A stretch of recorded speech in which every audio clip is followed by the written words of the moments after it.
Ce que je vais présenter, c'est un peu une définition d'affûtage, puis on va parler, les diapos sont en anglais, mais je vais faire la présentation en français. Comme ça, c'est un peu plus facile pour tout le monde. On va voir quels devraient être les buts de l'affûtage. On va parler des différentes façons, des différents moyens de réduire la charge de travail pendant la période d'affûtage. On va parler un peu de la durée de l'affûtage, du type ou du style de modification de la charge de travail lors de l'affûtage. Puis on va parler des améliorations de performance qu'on peut atteindre à l'issue d'un affûtage efficace. On va faire un résumé des stratégies les plus adéquates pour un affûtage, pour qu'il soit optimal, pour qu'il soit le plus efficace possible. Et finalement, on va faire un commentaire final d'un athlète. Donc la définition d'affûtage que j'utilise souvent, c'est la mienne, selon laquelle l'affûtage devrait être une réduction progressive et non linéaire de la charge de travail pendant une période de temps variable, avec pour but la réduction du stress physiologique et psychologique de l'entraînement quotidien, avec le but final d'optimiser la performance du sport. Et ça, c'est la définition que j'ai donnée en 2000, mais si je devrais refaire cette définition aujourd'hui, ici, là où il y a l'astérisque, j'ajouterai et améliorer les adaptations à l'entraînement lors de la période d'affûtage. Donc initialement, d'après ce qu'on avait vu et d'après ce que je vais vous montrer maintenant, on croyait que le but principal de l'affûtage devait être, ou le seul but pratiquement de l'affûtage devait être d'éliminer la fatigue cumulée lors des périodes d'entraînement intensif, mais les modèles mathématiques les plus récents montrent aussi que l'une des fonctions de l'affûtage doit être optimiser les capacités des nageurs d'assimiler et de répondre aux charges de travail qui sont réalisées lors de la période d'affûtage. Donc ce n'est pas seulement une élimination du stress ou de la fatigue, c'est aussi une amélioration des capacités de l'athlète pour répondre aux charges de travail qui sont effectuées lors de la période d'affûtage. Comment on est arrivé à cette définition des buts de l'affûtage? Bon, on a fait en 1996, on a fait un travail de modélisation mathématique avec Lucien Lacoste et Frédéric Paral et les nageurs du pôle de Toulouse et du TOEC. Et on a modélisé mathématiquement avec les modèles de Thierry Busseau les réponses à l'entraînement qui sont synthétisées dans deux fonctions. Une fonction positive que vous voyez ici, et une fonction négative. Tout ce qui est bon, tout ce qui se passe à l'issue d'un entraînement qui est bon, c'est concentré dans une fonction positive. Tout ce qui est mauvais, la fatigue, est concentré dans une fonction négative. Et on a mesuré les niveaux des fonctions positives et des fonctions négatives en début de saison, après et avant les championnats de France interclub, après et avant l'affûtage pour le championnat de France interclub, pour le championnat de France d'hiver et pour le championnat de France d'été. Et ce que nous avons vu, c'est qu'il n'y avait pas d'augmentation significative de l'influence positive de l'entraînement lors des périodes d'affûtage, alors qu'il y avait des réductions très significatives de l'influence négative de l'affûtage. Donc, c'est pour ça qu'on avait dit dans cette définition que le plus important fonction de l'affûtage devrait être l'élimination de la fatigue, alors qu'on essayait de maintenir les adaptations qui étaient déjà là. Mais comme on voit ici, il y a quand même des modifications pas significatives du point de vue statistique, mais très significatives du point de vue de la performance, qui se passe aussi dans la fonction positive. Et c'est sûrement ça qui a été montré par les nouvelles versions du modèle mathématique. C'est ça qu'on arrive à faire lors des périodes d'affûtage. Une adaptation optimale, une réponse optimale aux charges de travail qui sont effectuées pendant la période d'affûtage, donc une réponse positive lors de cette période aussi. On a vu aussi du point de vue biologique, parce que finalement ça c'est de la modélisation mathématique, hein, mais on a voulu voir s'il y avait du point de vue vue biologique, quelque chose qui nous donnait raison avec nos conclusions tirées des modèles mathématiques. Et nous avons réussi à avoir cette corrélation positive entre le pourcentage d'amélioration de la performance lors de la période d'affûtage et le changement du rapport testostérone-cortisol qui est utilisé ici comme un indicateur de l'adaptation ou de la capacité d'adaptation d'un nageur aux charges de travail. Donc les nageurs qui avaient plus amélioré le rapport testostérone-cortisol lors de la période d'affûtage étaient ceux qui ont plus amélioré leur niveau de performance aussi. Et ça, c'était aussi avec les nageurs toulousains. Il y a d'autres indices biologiques qui montrent que l'affûtage peut en effet induire une réduction de la fatigue ou du stress et une amélioration du niveau de récupération. Et entre ces indices, on peut destaquer l'équilibre positif entre la destruction des globules rouges et la production des globules rouges, qu'on voit par une augmentation du volume total des globules rouges lors des périodes d'affûtage, une augmentation de l'hématocrite et de la concentration en hémoglobine, une augmentation aussi de la concentration en aptoglobine et une augmentation des réticulocytes ou globules rouges jeunes. Et aussi, on a observé plusieurs fois une diminution des concentrations plasmatiques de créatine kinase comme indicateur de damage. How do you say damage? De la destruction des fibres musculaires. Nous avons aussi des indices de récupération psychologique lors de la période d'affûtage. C'est pour ça que dans la définition, je disais une récupération, une élimination du stress physiologique et psychologique. Et dans ces indices de récupération psychologique, on peut constater une réduction de la perception d'effort pour une même charge de travail, une diminution de l'altération des états anémiques du sportif, une réduction de la perception de fatigue, une augmentation de vigueur et aussi une augmentation de la qualité du sommeil, avec laquelle on peut améliorer la capacité de récupération avant les compétitions principales de la saison. Donc on a dit dès le début de la définition que l'affûtage était une réduction de la charge de travail. Mais bien sûr, la charge de travail peut être réduite en réduisant l'intensité, en réduisant le volume ou en réduisant la fréquence de travail et avec des combinaisons différentes de ces trois différentes variables. Donc à quel point on peut se permettre de réduire l'intensité de travail sans tomber dans un état de désentraînement. Bon, il y a ici une étude qui a été réalisée par des chercheurs canadiens sur des coureurs de demi-fond et des cross-country, tout terrain. Et ils ont comparé trois différentes méthodes de réduction de la charge. Une méthode avec une basse intensité d'entraînement et volume basse intensité, volume modéré, soit haute intensité et volume très réduit, soit pas d'entraînement. Je n'ai pas mis sur les graphes le pas d'entraînement parce que ça, ce n'est pas un affûtage, ça c'est un arrêt de l'entraînement, c'est une autre histoire. Donc comme vous voyez là, ils ont mesuré les volumes sanguins avant et après la période d'affûtage et ils ont vu qu'il n'y avait pas de changement lors d'un affûtage de basse intensité, alors qu'il y avait un changement très significatif lors de l'affûtage de haute intensité, dans lequel il ne faisait que de l'entraînement intervallique. Ils ont aussi mesuré le volume des globules rouges, parce qu'on pourrait dire ici, bien, il y a eu une augmentation du volume sanguin, mais ça pourrait être une augmentation plasmatique.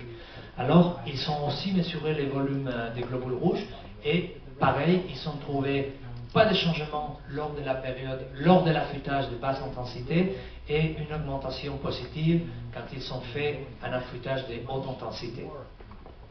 Ils ont aussi mesuré la concentration musculaire en glycogène Et ils ont vu qu'il n'y avait pas de changement quand ils ont fait l'affûtage de basse intensité et volume modéré, mais ils ont observé une augmentation très significative lors de l'affûtage de haute intensité. Pareil avec l'activité de la citrate synthase, qui est un indicateur de l'activité mitochondriale dans la cellule musculaire. Donc, on a les moyens de transporter l'oxygène jusqu'à la cellule. On a vu qu'il y avait plus de globules rouges. On a aussi les substrats énergétiques pour utiliser cet oxygène. Et on a aussi les moyens ou les mécanismes enzymatiques qui sont nécessaires pour utiliser ces glycogènes avec de l'oxygène et produire de l'énergie. Donc, tout positif. Ils ont aussi mesuré la contraction volontaire maximale du genou. Et là, ils ont vu des augmentations significatives lors de 2 types d'affûtage. Mais finalement, le plus important de tout, c'était la performance. Et c'est la grande erreur de cette étude, c'est qu'ils n'ont pas mesuré la performance réelle. C'est une simulation sur un tapis roulant. Ils mettent les tapis roulants à vitesse supramaximale et ils vont jusqu'à l'épuisement. Et ils ont vu qu'il n'y avait pas d'amélioration importante quand ils ont fait un affûtage de basse intensité, mais une augmentation de 27% dans le temps qu'ils ont été capables de tenir lors de l'affûtage de haute intensité. Donc en conclusion, c'est clair, il y a d'autres études, mais celui-là c'est le plus significatif, je pense. C'est clair qu'on ne peut pas se permettre de réduire l'intensité de travail lors de la période d'affûtage, lors des périodes d'entraînement réduit, si on veut garder les adaptations qui ont été obtenues au préalable. En ce qui concerne les volumes, voici un graphe que j'ai tiré d'une autre étude que nous avons fait avec les Toulousains. Et nous voyons ici qu'il y avait une corrélation positive entre le pourcentage de réduction du volume d'entraînement et le pourcentage d'amélioration de la performance lors des périodes d'affûtage. Donc plus on réduisait le volume total de travail, plus on améliorait la performance lors de cette période d'affûtage. Et ici, c'est une étude que nous avons faite avec des coureurs de demi-fond, des coureurs juniors de 800 mètres. Ils n'étaient pas super bons, comme vous voyez là. Le temps était autour de 2 minutes 10, 2 minutes. Le plus fort faisait 1 minute 55. Le plus mauvais, il faisait 2 minutes 15, quelque chose comme ça.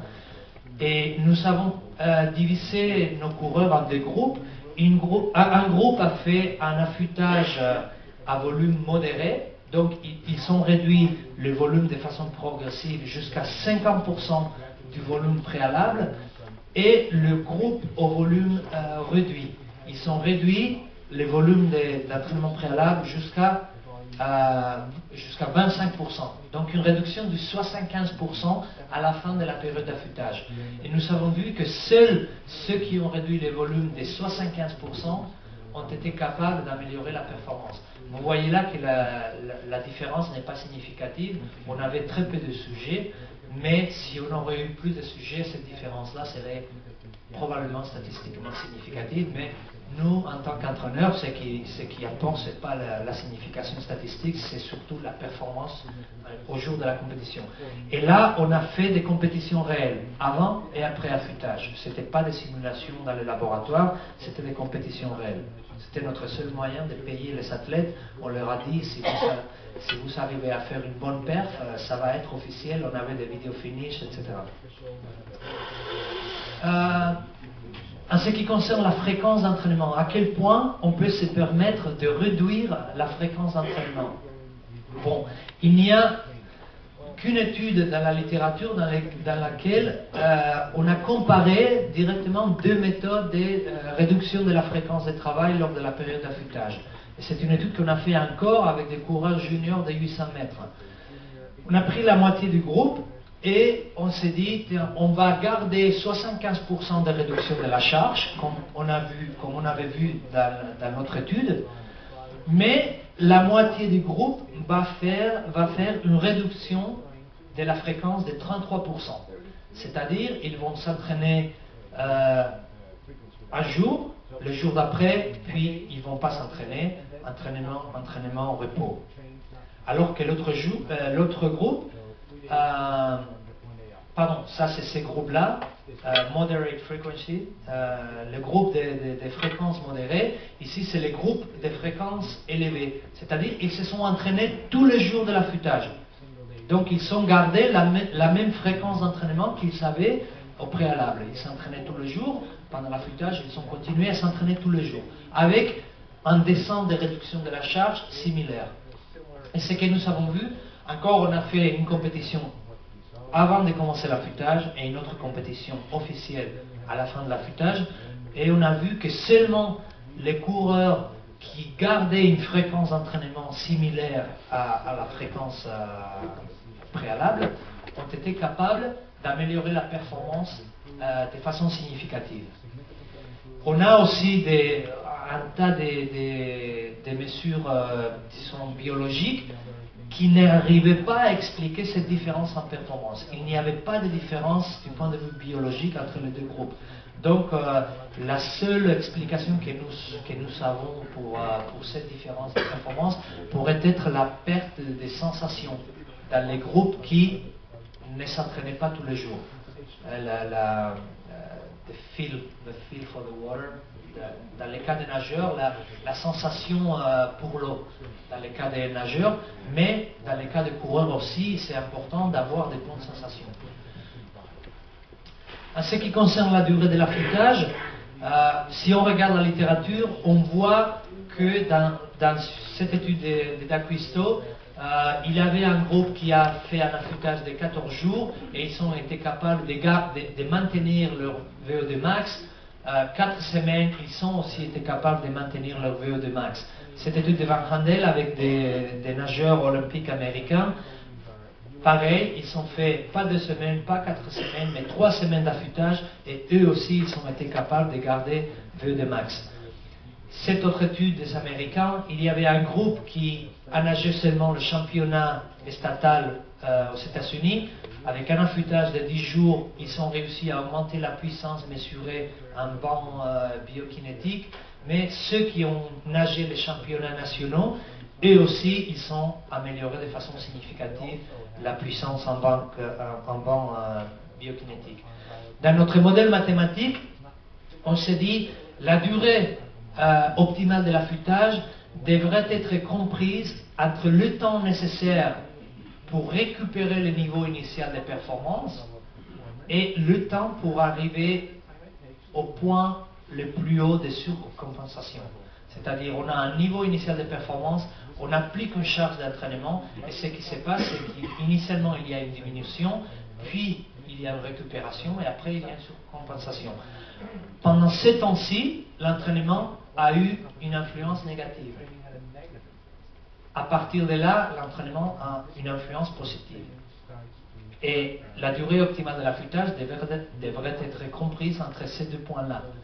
Et ce que nous avons vu avec les nageurs de Toulouse, c'est que la durée optimale était comprise entre 12 et 32 jours. Et c'est bien ce qu'on a vu dans les études, disons, appliquées avec des nageurs. Le problème, c'est la variabilité. C'est 12 plus ou moins 6, c'est 32 plus ou moins 12. Conclusion, on ne peut pas déterminer la durée optimale de l'affûtage pour un groupe. C'est absolument individuel. Et c'est pour ça qu'à Toulouse, on avait des nageurs qui s'affûtaient pendant 5 jours et on avait des nageurs qui s'affûtaient pendant 4 semaines. Et si vous voulez des exemples, avec Cécile Janson, on faisait des affûtages très très très courts et très marqués. Avec Hélène Ricardo, on nageait et on faisait un affûtage très long de 4 semaines, très très très très progressif. Parce que dès qu'Hélène diminuait son volume de travail, elle se désentraînait plutôt que d'optimiser la performance, alors que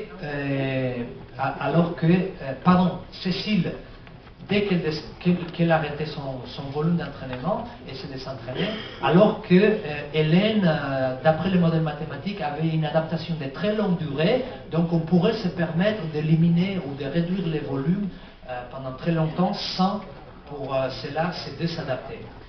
En ce qui concerne le type d'affûtage, si vous regardez la littérature, vous verrez qu'il y a des gens qui parlent d'affûtage alors qu'ils disent bon, on s'entraîne normalement 100%, à partir du moment où c'est le début de l'affûtage, on va s'entraîner 30% tous les jours. Ça, c'est ce qu'on appelle step taper ou affûtage par rupture. Ce n'est pas vraiment un affûtage, c'est une période d'entraînement réduit. Il y a des gens qui parlent d'affûtage et ils parlent de ce type de réduction de la charge de travail linéaire. Il y a des gens qui parlent d'affûtage et ils parlent d'une réduction exponentielle avec une diminution lente. Mais on peut aussi faire une diminution exponentielle avec une réduction rapide.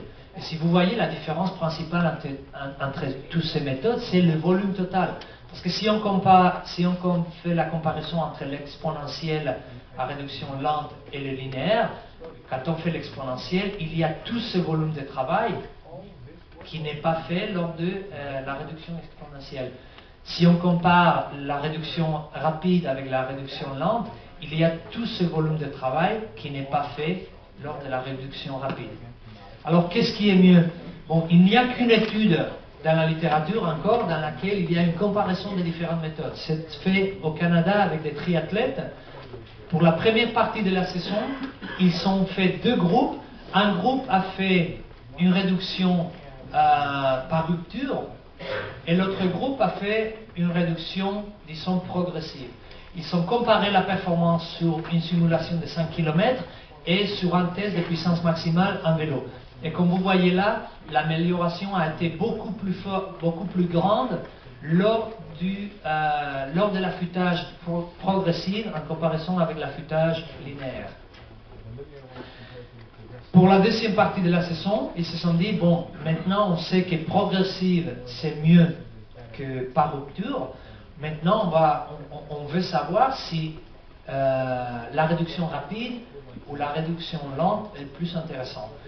Et ils ont comparé ces deux méthodes et ils ont vu que la réduction rapide aboutissait à des résultats beaucoup plus importants que la réduction lente.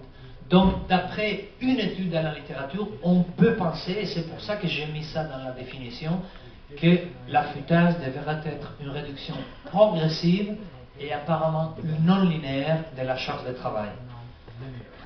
Alors, les améliorations de performance. Nous avons fait une comparaison des nageurs olympiques avant Sydney.